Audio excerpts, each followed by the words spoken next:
Oh, that's lovely. I just enjoy the whole immediacy of weddings, the uncontrollable part of weddings. It's more exciting.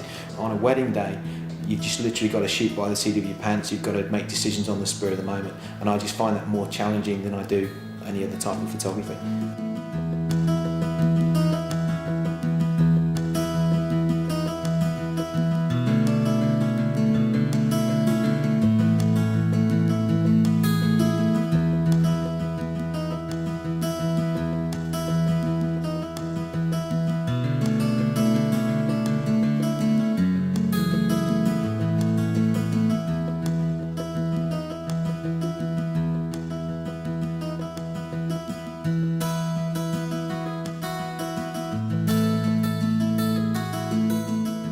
I came into weddings around about 1989. My parents had a high street business. They did portraits and weddings.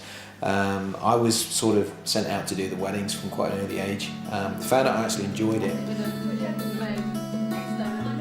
And basically I started off doing traditional work, doing lots of portraits, doing lots of traditional posed wedding photographs. And after a while I found that I didn't really like that style of doing things, and I basically moved on and tried to do much more of a journalistic approach to the wedding. This is sort of 13, 14 years ago now, which worked quite well for me.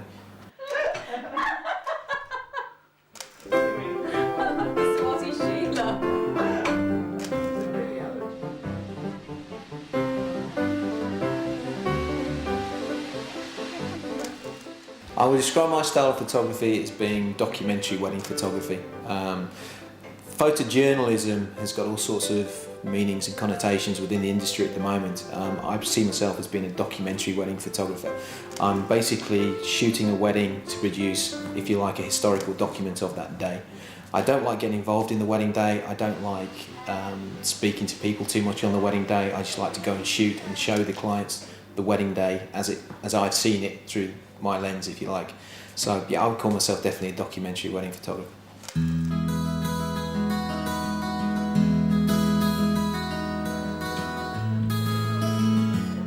I use Leica rangefinder cameras very simply because the Leica camera is, well, it's almost historically ingrained on the photographic world.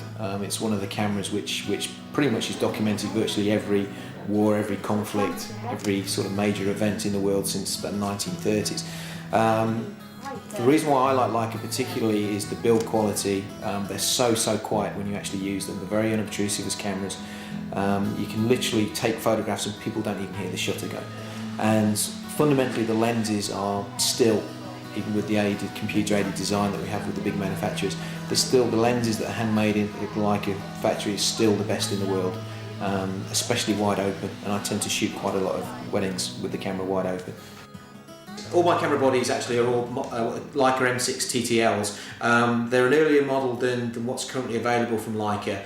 I particularly like these particular cameras because they're incredibly robust, they're incredibly light, and they're incredibly quiet when you actually shoot them. My main body has a motor drive on it, which allows me to take pictures rapidly in sequence. It's quite a quiet camera, even with the motor drive on. And my standard body tends to have my standard lens on, which is the Leica f1 Not Deluxe lens, which happens to be the fastest commercially available lens in the world at the moment. A couple of little add-ons that we have here.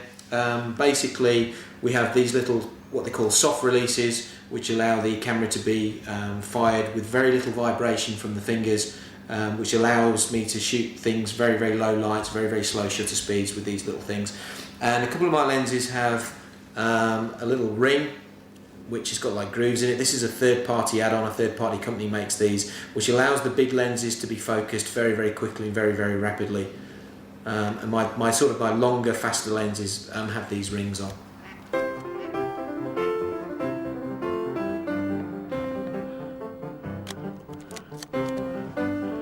My biggest influence is a guy in Australia called David Oliver. He was the first photographer that really showed me that you can actually shoot a wedding as a documentary and produce pictures which are completely timeless, which will still be current in 20, 30 years' time. His photography was totally devoid of any sort of fashion or style. It was just completely just a documentary of the wedding day. He was pretty much a big influence, you know, in my career, certainly in the late 90s. Other photographers influenced me as well. I'm not so much into wedding photographers as such. I'm a great fan of people like Cartier-Bresson, Salgado, Elliot Erwitt, Gary Winogrand. People like that really influence me. Their photographs are really about life, and that's what I'm hopefully trying to do with regards to wedding photography, document the life of the wedding.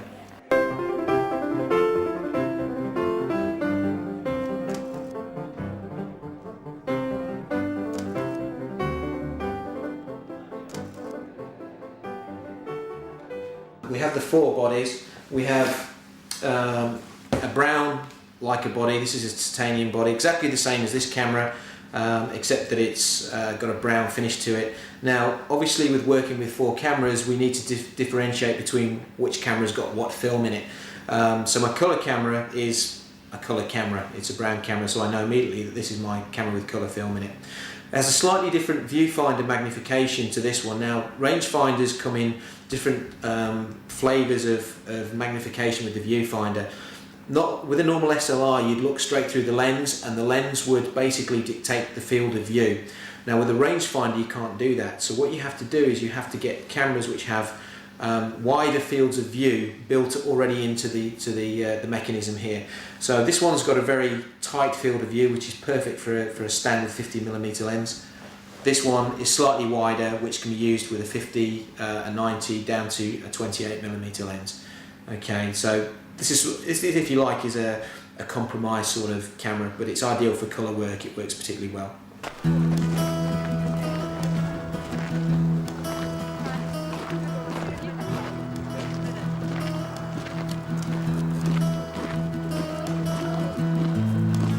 I know you did. You were adamant. Getting Andy in first.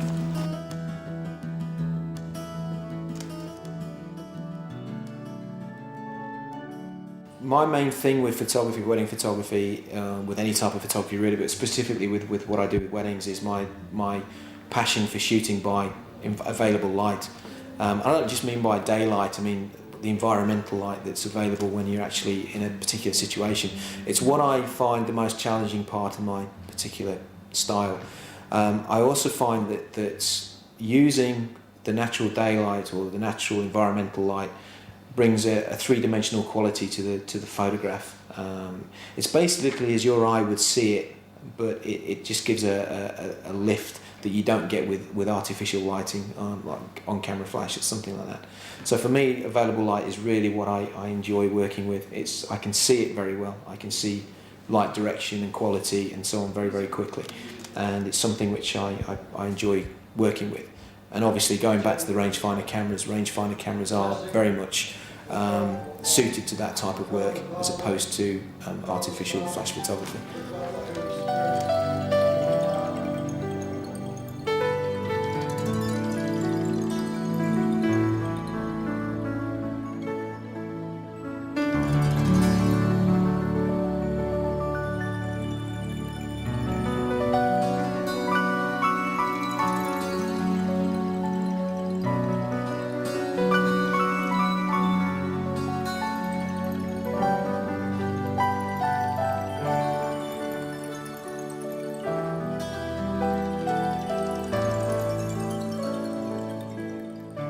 The reason why we have 4 bodies is very simple.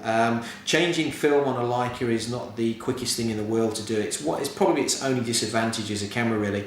And when you're in the heat of shooting a wedding, you could easily run out of film and then have to spend 30 seconds, 40 seconds changing film. It's easier to have a preloaded body actually in the camera bag, pull it out, swap the lens over and carry on shooting. It's quicker than trying to change film. So that's the reason we have 4. The other equally important reason as well is that we rotate the cameras on the wedding day, throughout the wedding day, so that no one camera is taking the majority of the photographs. The reason for that is very simple. If any one of these cameras failed, which is Leicas don't tend to fail as a rule, but if any one of these had a problem, then the other cameras would be covering as much of the wedding, so that we won't be losing any sort of problem, any sort of key pictures. It's important to rotate the cameras just in case there is a problem somewhere.